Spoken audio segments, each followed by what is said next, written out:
Welcome. Pleasure to see you, Patrice. How are you? I'm very good. I'm very good. So we're about roughly 6,000 people listening to us. So I have a few questions, if you may. I hope that they will give a lot of value for them. So, of course, Simon, let's start by referring to one of your best sellers. The start with why. How great leaders inspire everyone to take action. I know it's one of your old bestsellers, but I think it's also used with many people. It's a principle that is compelling for me as a leader, but also because I'm convinced that at Fortinet, we have a great vision to pursue. The vision we have at Fortinet is making possible the digital world that everyone can trust. So it's go beyond just selling product or services. In today's context, our role as cybersecurity expert is quite critical to protect society from cyber risk and attacks. So I lead the team, and we want my sales team, of course, to be successful, but it's go beyond simply doing businesses. We want them to, of course, find a purpose or at least inspiration on their job. And I'm sure having you with us today will give us a great insight into how this make it happen. So my first question will be, how do we balance the demand of meeting sales target goals with the purpose of mindset to serve the need of our customer? So what I think is so interesting about those two things is they're not mutually exclusive.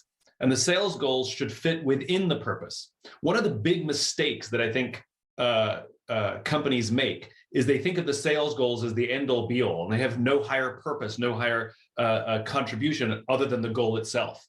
And so we overuse war and sports analogies to hit that goal, right? It's all very finite thinking, as if it's the end. I like to think of business much more like a lifestyle. It's much more like being healthy, right? The purpose is to be healthy, for example. And there are many things we have to do to be healthy. We have to eat right, we have to exercise, we have to get enough sleep, we have to nurse our personal relationships. There's probably 30 other things as well. It's the same in business. We have to have good marketing, we have to have good leadership, good product, good sales force, all of these things. And it's hard to maintain all of those things at very high level all the time. They sort of wax and wane. The opportunity is to work hard. It's an infinite game to keep those things going all the time. And it is perfectly acceptable to set arbitrary goals within that context. Now, most sales goals are arbitrary. Somebody sat in an office and said, we're going to hit this number by this date. And so we all went and did it, right? Which, like, if you want to live a healthy lifestyle, you say, I want to lose X amount of weight by X date. And you do all the things you have to do to lose that weight. You exercise, you eat right, you weigh yourself every day, you count the metrics. Metrics are very, very healthy. People like metrics. If you think about running a marathon without mile markers, it's actually unnerving. We need to be able to count our progress to feel like we're moving forward. It's a basic human need. And so we count, we look down at the scale every day. Some days we feel good, some days we feel bad. And we hit our goal on the right day, we feel amazing, like hitting a sales goal. But here's the problem. You have to keep exercising and eating right for the rest of your life. You don't get to stop doing those things. And the problem in business is we treat that goal like it's the end, except we have to keep working on all those things, the good leadership, the good sales training, the good culture. It has to continue. What I think is more interesting than hitting the goal is what happens if you miss the goal. So if you look down at that scale and you miss your goal, you miss the arbitrary number by that arbitrary date, you know what happens? Nothing. Nothing happens. In fact, because you've been working hard, you're actually much healthier now than where you started. You just didn't predict the right day and the right time. And I think what's very, very important, if we try and contextualize goal setting within a purpose-driven company, is to recognize that those numbers and those dates are not absolute. And if you look at the trend data, I think it's really important to look at trend data, because there are many teams who, their sales are up, their sales are down throughout the year. It's like a roller coaster. They have a big promotion and a big sales push right at the end of the year. They hit their goal. And for some reason, we think that that was good. But if you look at another team where everything is really steady and really good, morale is high and things, but they just happen to miss the goal, but clearly they're going to hit it 2 months after, clearly, we give that team nothing. And so I think it's okay to have the goals. It's good to count things, but I think as we move forwards and become more purpose-driven, infinite-minded companies, we have to start including trend data to understand that it's contextualized. Like this goal is designed to advance something bigger than ourselves. Yeah, it makes a lot of sense, and I think I agree in the sense that you need to set some goal because that's also drive direction. Otherwise, people are a bit lost. So, but it's not necessarily the ultimate objective. And putting the people in motion, and as you say, training and doing sports and cycling, you have to train, and it's a hard job. So every day, and then at some point, yeah, you reach some summit, and then you're happy, but it's just an ongoing process. So very good insight. So I really appreciate that. So and maybe talking about as you know, the main topics of our sales kickoff is about elevate leaders. And we're not talking about a rank or grade perspective, but rather more about how and who act as a leader. So I'd like to get your insight on how do you define your leaders? So I think leadership is one of the most misunderstood subjects in business, quite frankly. Very often when we talk about leaders, we're talking about rank or hierarchy. But you and I both know many people throughout our careers who at very high levels of companies who are not leaders. We do as they tell us because they have authority over us, but we would never trust them or choose to follow them.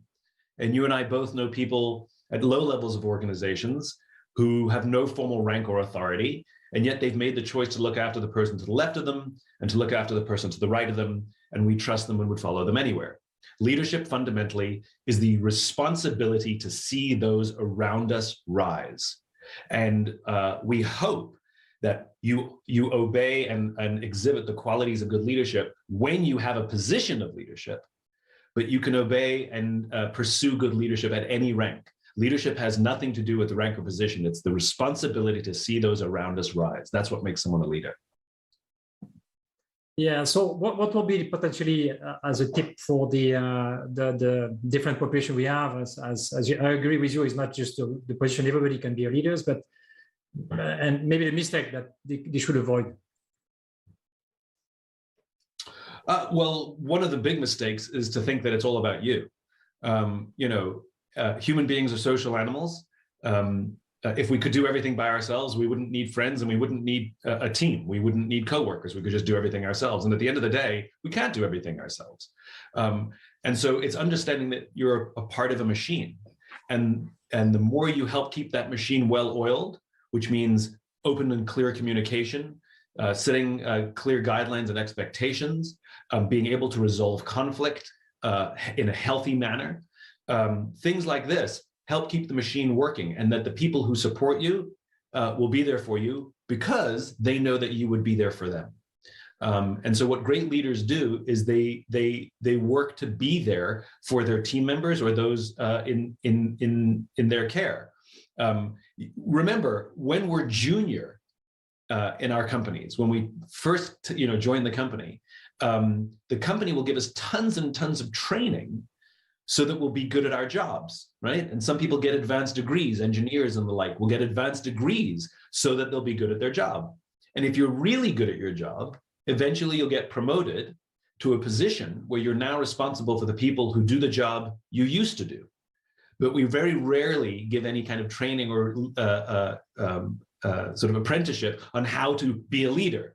And just because somebody was good at their job doesn't mean they're good at leading other people's being that good at that job. A good salesperson doesn't necessarily make a good sales manager, for example. There are different skill sets.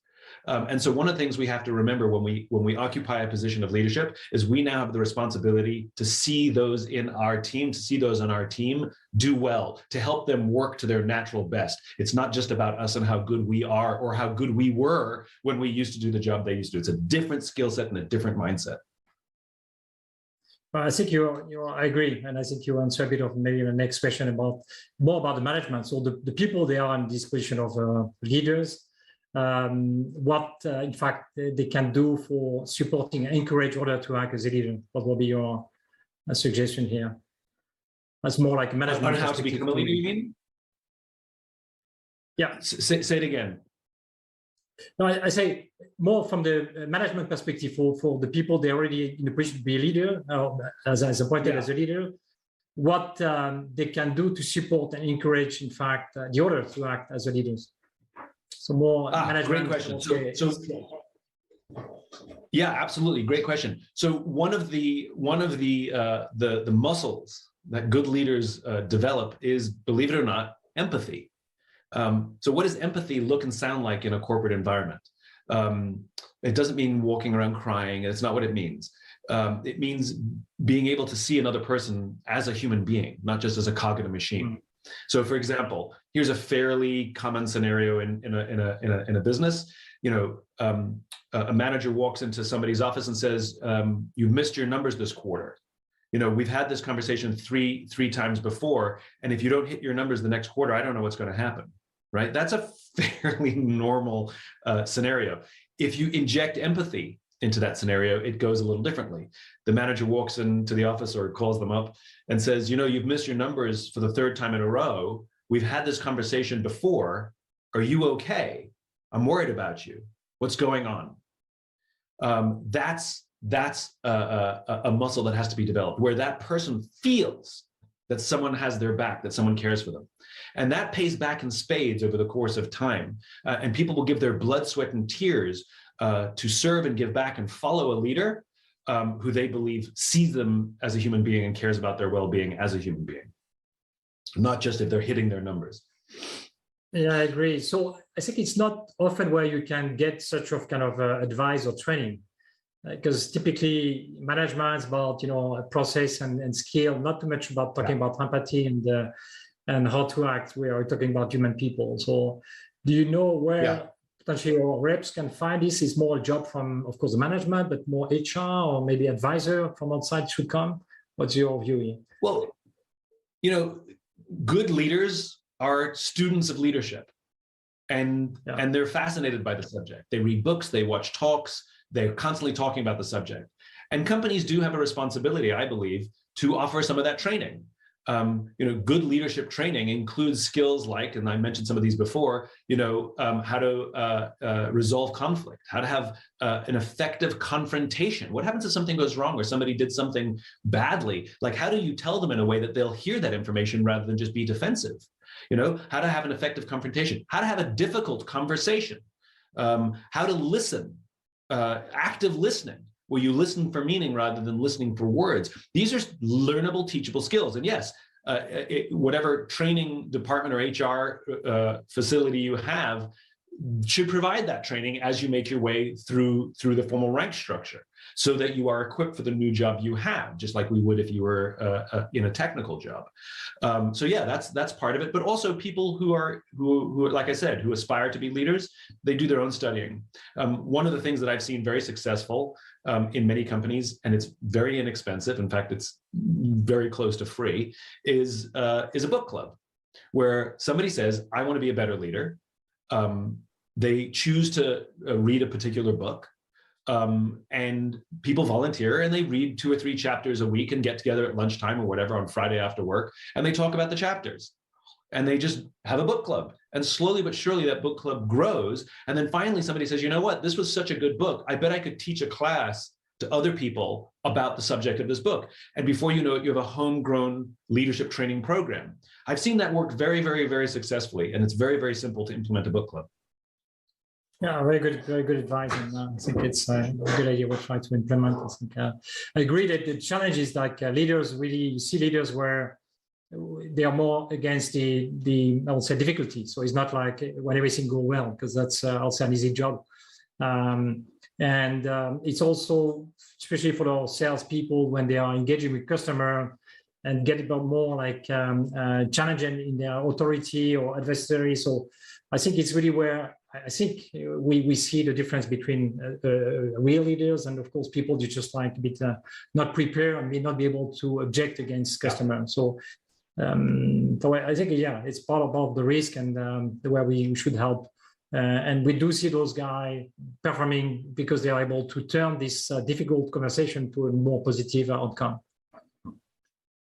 Look, every salesperson knows, every salesperson who's worth their salt knows that sales is in large part about relationships.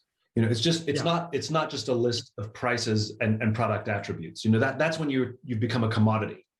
And every good salesperson knows that if you have a strong relationship with a client, with a customer, and the company screws up, you get a delivery time wrong, or let's say your price is slightly higher than a comparable product that's open on the market, that's available on the market. It's the relationship that client, that customer wants to keep doing business with you, even if it's a higher price, and even if you screw up now and then, because they know fundamentally you're good people, that you have their backs, and you're going to try for them. Like every salesperson knows that, right?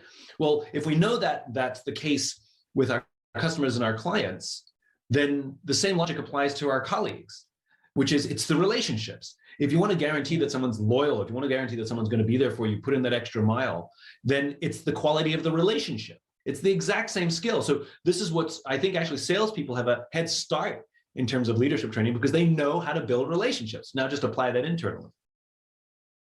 Yeah, I think it's I agree, and that maybe also led to a bit the question around how to engage with the C-level.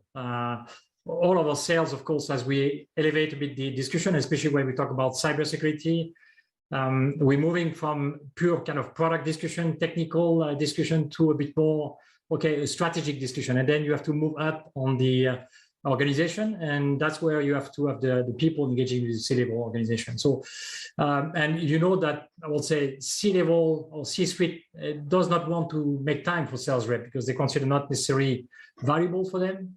They want to meet with advisor who understand their business issue.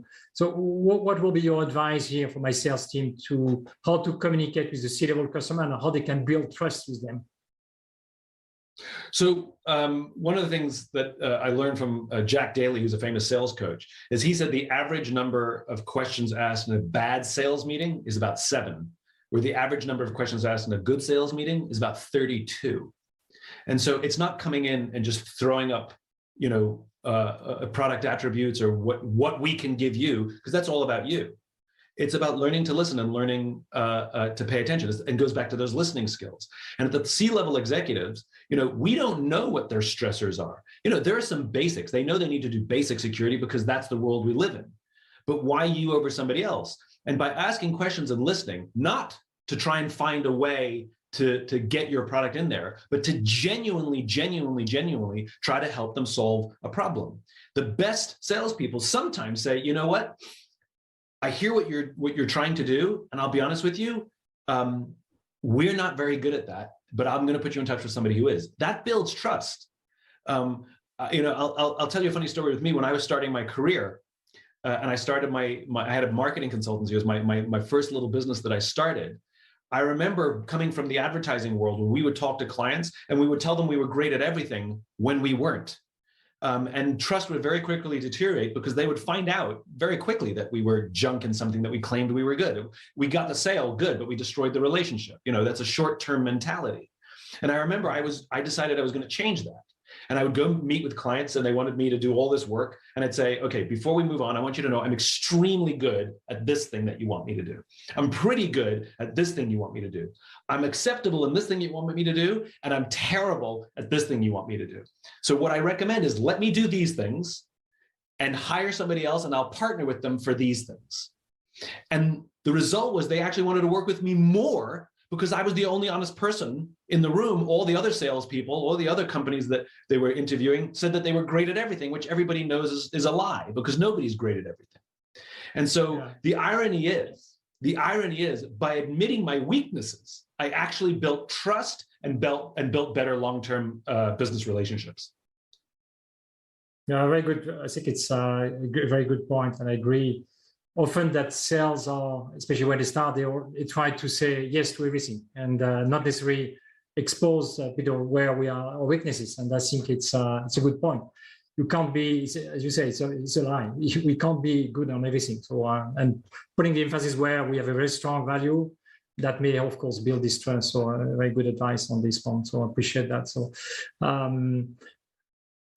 Maybe on another topics, which is more about, in our industry, we are facing a huge skill shortage. So it's like, unfortunately, the cyber crimes and the people they want to embrace cybersecurity journey are very limited. So we're talking about the gap about 2.7 million people. So it's massive, and that's worldwide.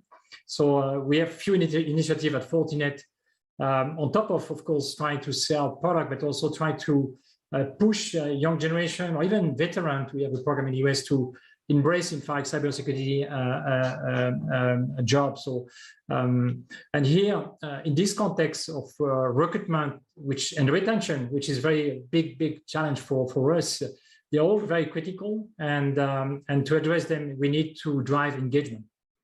And I would like to hear from you what engagements mean to you, or better said, how do you get your people love their job?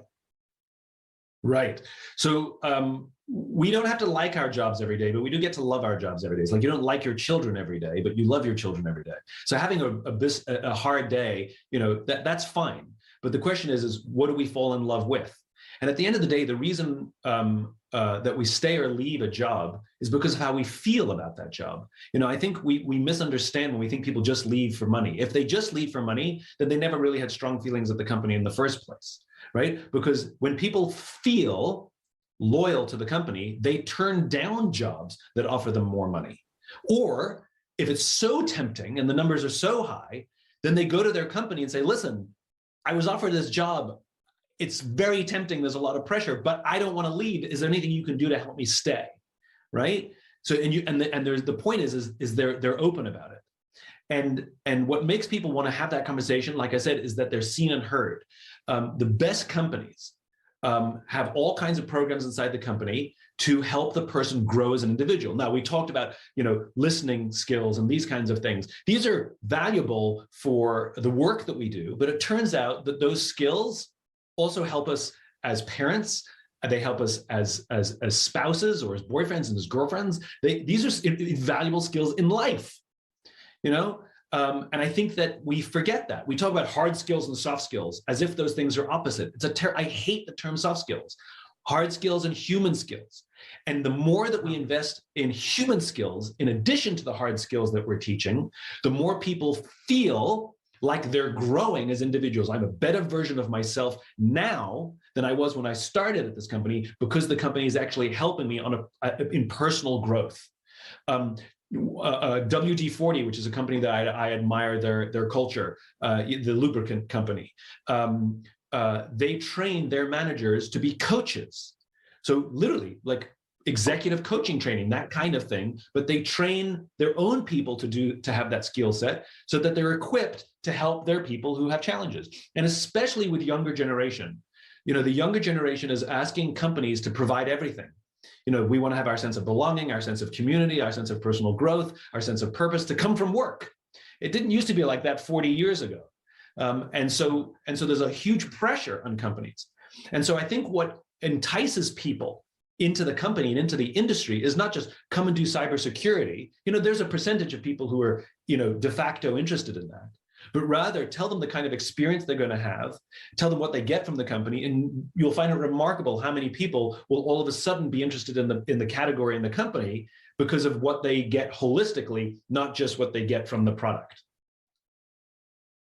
Yeah, I think it's a very good point. I think it maybe something that at Fortinet we're not necessarily doing a lot of communication, but we do see such of I would say dynamics, because in the IT industry, the average of, let's say, staying in companies about like 3 to 5 years, and we have a lot of people that have been there from almost 10, 15 years. So it's not my case, but that's not the best example. But so that's confirmed that when you get a company where there is an opportunity to grow, if there is, of course, option potentially to earn more, you're able to have a discussion, and then they, of course, if they see value, they can, of course, provide you the request. So I think that's what we're doing at Fortinet. Right. I don't think we're doing well on communicating to the employees, so the culture, and we also try to on top of what people are doing we ask to do in terms of their job, if you sales or whatever pre-sales is. We also try to encourage innovation or initiative. So because that's on top of their job. So, and because we do see that the value is to get this from the ground and not just the top saying, okay, that's what you have to do. And I think we try to encourage this as more cultural aspect at Fortinet. And maybe something that and we have to remember what gets measured gets done. We have to remember that I hear this all the time.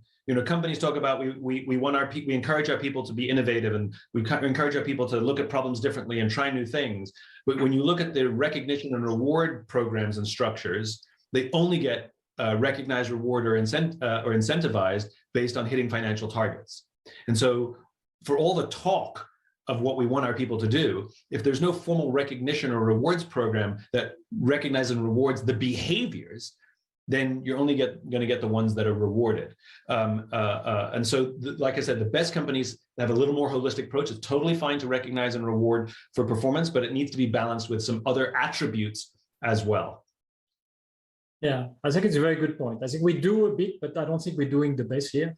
It's, of course, as we have to drive a public listed company, that's create a kind of a special pressure because it's more quarterly result and it's all about number. Investor looking about the bottom line and the just metrics. So that's tend to drive management to listen more about shareholder and then listening from at least what they had at the initial think on, okay, we want to build this and we have more innovation. So I agree that often company, as we do, in fact, are trying to drive a bit more on the metrics, which find, aligning with the investor and not too much on creating this condition for an ongoing, I would say, growth and development. So which are more about rewarding people on innovation. Right. Well, now you're giving me a soapbox, which is some 31-year-old, financial analyst who's putting pressure on the company to hit certain numbers doesn't care about the company. They care about their own bonus. And so, companies are making decisions to help some 31-year-old analyst get their bonus. It's as opposed to making decisions that are right for the company and right for the customer. And that's a whole different discussion. Some of the, there is a sea change that recognizes the pressure that Wall Street puts on companies isn't necessarily good for business. And the question is, well, how do we push back? How do we stand up to it? Again, part of it is the recognition and reward.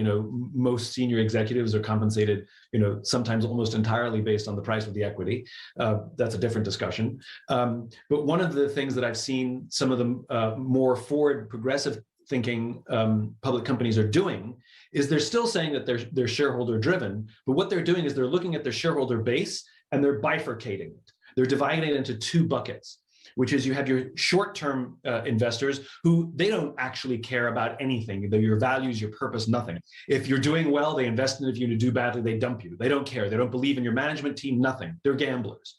And then you have your long-term investors who believe in the management team. They believe in the vision. When your stock takes a tumble or a misstep is made, they don't abandon you. They're there to support you because they believe in something.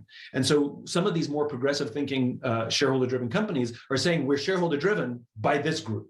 We ignore this group because these are the ones who have been our partners, just like a good customer, just like a good employee. They're loyal. They help us through thick and thin. And so we do pay attention and want to support them. These ones they'll be there anyway if we do better. If the market goes up, they're there. If the market goes down, they abandon us. So why were we taking advice from them? So to think of your shareholders in two buckets, I think is a very good way forward. It's a very good first step. I agree, and I think it's always as leading the company, the group of leaders, we need to make sure that we're driving in fact direction where it's more strategic and not just listening about these streets. And I think it's often difficult, but I think it's.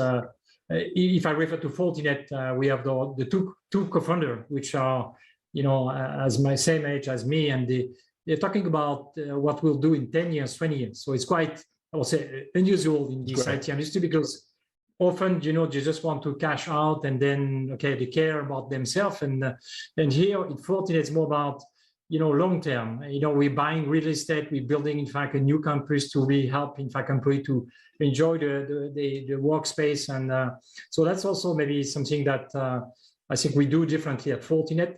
Not necessarily communicating too well, but I think I hear at this the direction and what I think a good company should do. And I think we're doing a bit in this space. So, but I agree that the challenge about driving the street is also good because we do reward everyone. So we have kind of an equity that available for everyone. So everybody get a bit of a piece of this street reward. So, but on top we have we call it the 40 champ. So we have a quarterly kind of a review where we grant some prize for any idea, innovation, whatever you will be a sales admin or you'll be an R&D guys or be just like a receptionist. And so we really try to recognize, in fact, everyone. So we have this mechanisms that we do on a quarterly basis, but I think we should do a bit even more. Love that. So maybe next topic is about, we, as Fortinet, we just crossed 10,000 people. It's quite a company was started 2004, and that's quite a good milestone. And we have a very well balanced kind of people, because our revenue come, let's say 40% from North America and the rest outside, which include Europe and Asia Pacific. So typically the population is very diversified. We have Japanese, Korean, Chinese, European, French, like me, and but I think it's about the overall IT industry, and I think we're doing overall the IT industry and Fortinet a bit.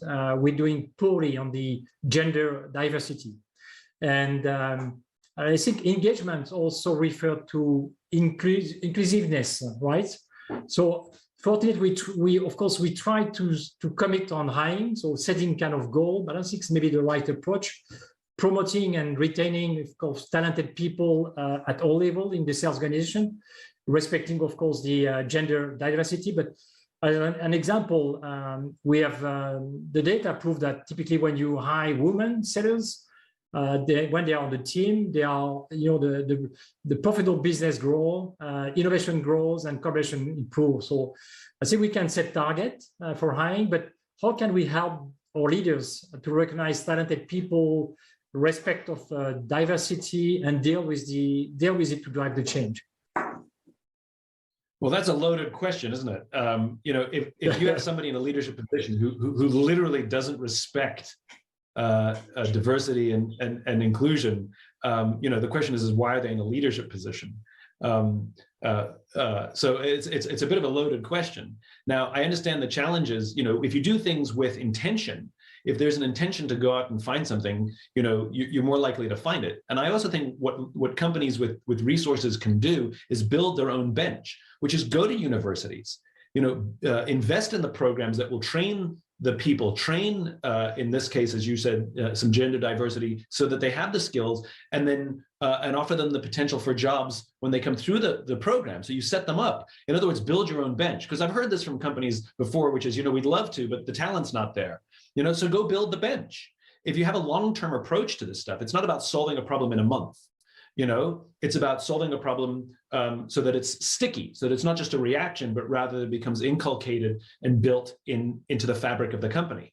And I go back to leadership training again, which is what good leaders recognize is that a diverse workforce brings diversity of points of view. If everybody looks like me, went to a similar school as me, was brought up like me, then we're all going to have kind of similar points of view on some of the challenges we face.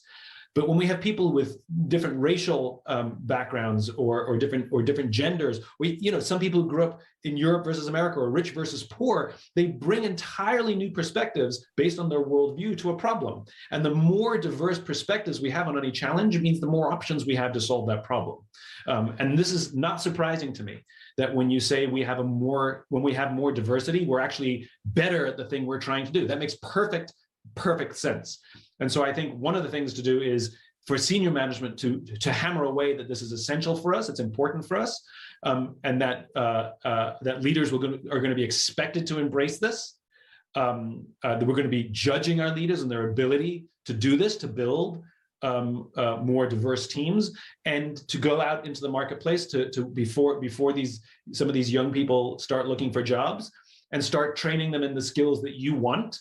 And setting them up. It goes to what we said before, which is we want to make you a whole person. We'll give you some of the technical skills and some of the human skills. And then when you join us, you're going to be a better prepared person, a better prepared employee to join our team, because we've already set you up for success with hard skills and human skills. I agree. I think it's also may help on this I will say, finding the people, because of course, we think that maybe the right people are the people that has been getting the skill from the school or university specifically to the sector. But especially in this industry, you can have people they can quickly learn and they can really adapt. And then, and of course, trying to bring different view, different go-to-market approach by the experience can also help to improve, in fact, the way you are engaging with customers. So I think it's something, and we do, of course, activity like I was mentioning that we have this veteran program in the US where we try to help them to find a new job. We have similar kind of initiative as well with the as we are part of the World Economic Forum. So, and here is about training. So we providing for free, so you can do it online. How to get the minimum and basic skill about cybersecurity, and then you can get this certification, and then you can potentially apply for a job anywhere in the world. So that's, I think, that's fantastic. I think it's really helping a bit on trying to enlarge a bit more, the audience, because at the end, cybersecurity is about securing the digital life that we're all going through, and and I think what's missing here is that there is a bit of a when you go to school, or even your kids that are maybe at very young, it's not often where they can get the minimum skill about how to drive and live with this social media and digital life. So there is almost no expertise. So we're building a bit of books here to help young people, what's the right approach, what not to do, and of course at the end is trying to create a bit more vocation in this space, and that should help, and that's whatever the gender. So he's really trying to bring more different people across the world. And yeah, I mean, again, I think building your bench is a great solution. And here again, it's maybe slightly different than other industry, because it's like police, and we're fighting against crimes. So it's like you have really it's an ongoing process. You are, I'll say, the good side to try to build, in fact, the protection for the customer, for yourself, in fact, to prevent, in fact, any big challenge that will be in the digital life. So it's really more this mission that at least people, when they are applying for the cybersecurity job, and especially for companies that have a long term, they can see on top of course, earning a pretty nice money. So it's maybe the why you are working for the company. So no, I think it's all, of course, a lot of very positive elements here that, of course, help to drive the evolution of our business. So any maybe further, I would say, point that you want to give advice to my team and to the audience that listening about on those topics, on maybe specific area that you think makes more relevant? Well, I'm my latest obsession is this concept of finite and infinite games, and I've mentioned finite mindedness or infinite mindedness a couple of times while we've been discussing.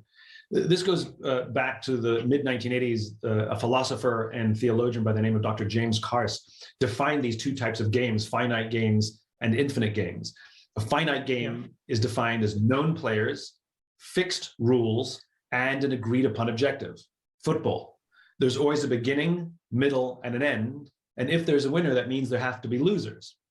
Then there are infinite games. Infinite games are defined as known and unknown players, which means new players can join at any time. And sometimes you don't even know who all the other players are. The rules are changeable, which means every player can play however they want. And the objective is to perpetuate the game, to stay in the game as long as possible. We are players in infinite games every day of our lives, whether we know it or not. Nobody wins education, for example. You can come in first for the finite amount of time you're at school when we agree upon the time frame, the school year, and we agreed upon the metric, grades. But nobody wins education. And likewise, nobody wins business. There's no such thing as winning business. It doesn't exist, right? But when we listen to the language of so many of our leaders, it becomes abundantly clear that they don't always know the game they're playing in. They talk about being number one, being the best, or beating their competition. Based on what? Based on what agreed upon timeframes, metrics, and objectives. And this is a problem, because when we play with a finite mindset in an infinite game, when we play to win in a game that has no finish line, there are actually some very predictable and consistent outcomes.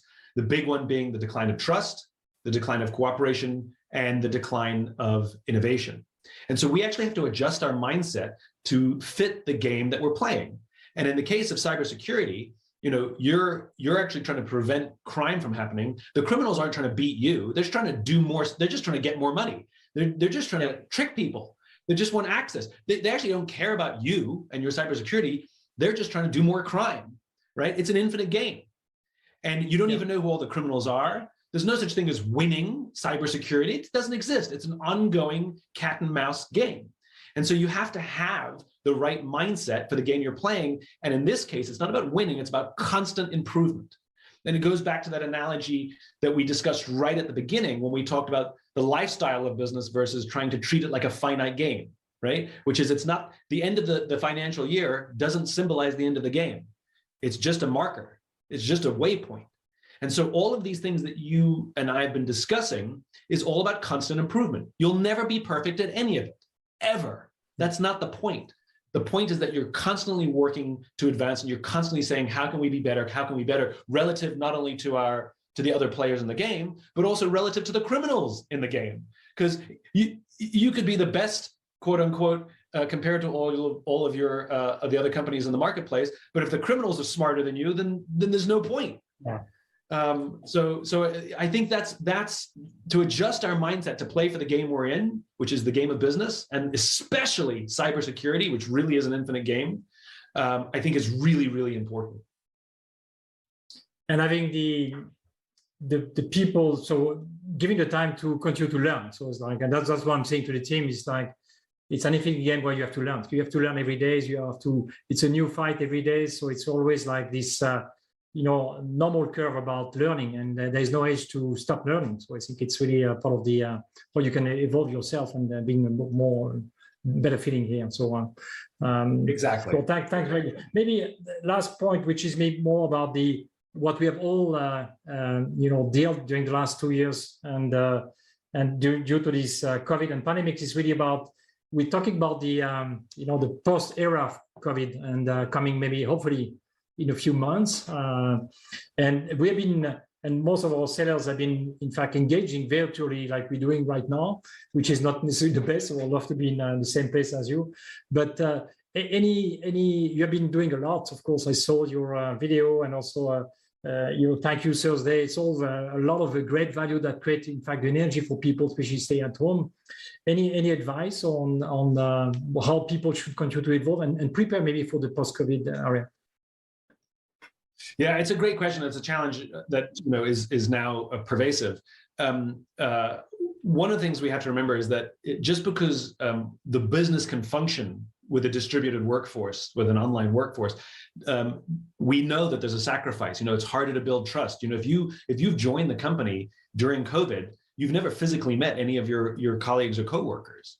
And it's much harder to build trust when we don't meet each other. We take for granted that when we go to the office, that the little brief interactions we have at work, where you walk past somebody in the hall and say hello, or the talk going into the meeting and the talk coming out of the meeting, and bumping into somebody and go, oh, I meant to tell you something, or do you want to grab a coffee? No one of these things by themselves does anything, but over the course of time, they contribute to the building of trust, to the building of human relationships. In an online context, we don't have any of the in-between. All we have is the meeting. We log on, we log off. That's it.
And so what a lot of companies haven't recognized is that building trust online is possible, but it actually requires more work.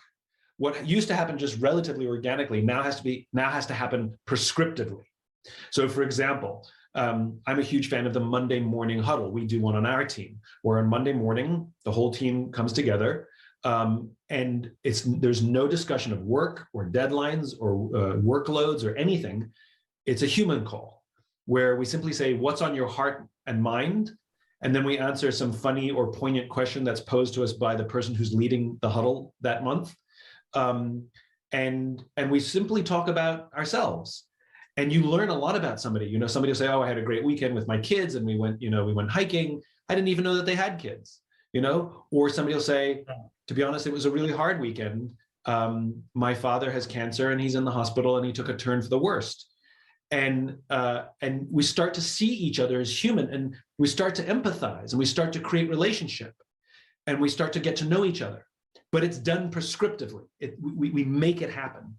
I'm also a huge fan of turning on a Zoom, for example, and just working. Like, we're not actually working with each other. We're just in each other's screens as we're getting our own work done. It's nice to have somebody there. I'm also, believe it or not, a huge fan of the telephone. Zooms are tiring, especially when you have them all day. It's fake. Very often, I'm looking at a dot at the top of my screen so that you'll think I'm making eye contact with you, but really I'm just staring at the dot at the top of my screen. Or if I'm staring at you, sometimes the placement of the camera and the screens, what you see is this, but I'm looking right at your eyes, Yeah. And so I think a telephone, believe it or not, is actually a much better way to connect with somebody, especially when someone's distracted. When you can see that someone's doing email, while you're talking to them, there's no actual polite way to say,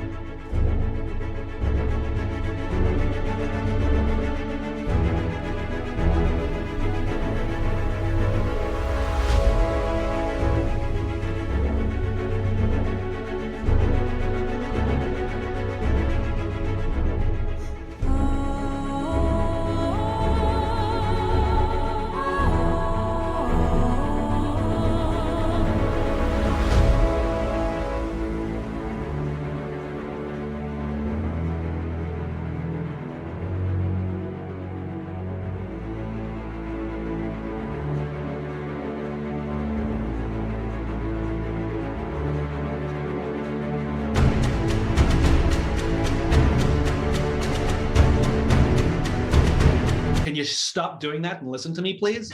And we just sort of do it. On a telephone, if you hear someone's distracted, you go, hello, you there? They go, oh, sorry. You can actually catch people. And I find that those interactions, I'm a pacer. I like to pace when I'm on the phone, when I'm thinking. I can't pace on Zoom, which means my thinking is junk, right? When I'm on a phone call, I can walk around. I can walk around wherever I go, and I can talk to somebody, and I can be much more engaged. I think especially for salespeople, use the phone. Pick up the phone. How are you? Wanted to check in with you. Have a conversation without Zoom. I actually think it's actually much better for building relationship, believe it or not. Having Zooms occasionally is great too, but I think we've forgotten how good the phone is. No, I agree, and I think it's we maybe have been abusing too much about this video conferencing. It's definitely a great that is a great value for be able to engage, and especially when you're not in the same place, because traveling was also the other challenge when you're doing this job. So you are able to at least capture potentially 30 minutes of a person that may not necessarily give you the time if it was normal, and then you have a normal meeting will take more. So there is a value, but on the other side, agree with not necessarily always very true. It's a bit fake. So so what we're doing here is also we try to help the overall selling people on leveraging what we call digital selling tools. So it's and that's a bit strange, because you feel selling was more like a human kind of interactions, but we discovered that there's a lot of preparation about getting the insight from the customer that are leveraging, in fact, tools where people are going to the website, they choose some data or whatever, or connecting to your website, they look about some aspect of the business or product. So we're building that. And that's also a bit of a cultural let's say, not clash, but evolution, because the old-fashioned people like myself never use that. Young people, millennium are more like, they are jumping on these kind of tools. And as you have to balance the team, it's, trying to bring everyone, taking a bit of value here. Why, as you say, taking the phone is also the great value. And I think you're touching upon something that's really important, which is about balance, right? Which is, if the pendulum stays only with the old timers, then you're going to miss opportunities to be leveraged from the digital world. But if the pendulum swings too far to, young people who are just really good at the digital stuff, then you end up making a commodity out of yourself, and you forget some of those valuable sales skills that are hard to teach in a classroom, but there's things that you learn over the course of a career. And so it's finding the right balance of those very human skills and that digital content. And the young have something to learn from the experienced, and the experienced have something to learn from the people who are looking at the world as a blank slate. And I think it's striking about. It'll never be perfect, but you want to play here rather than here. And so I think there's value in both.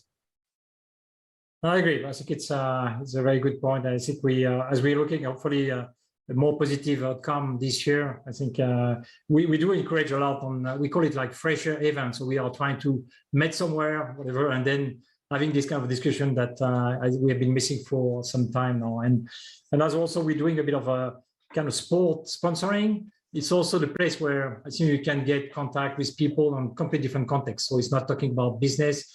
They may be passionate by the sport that we are sponsoring, and it's a good way for engaging. So, really appreciate Simon.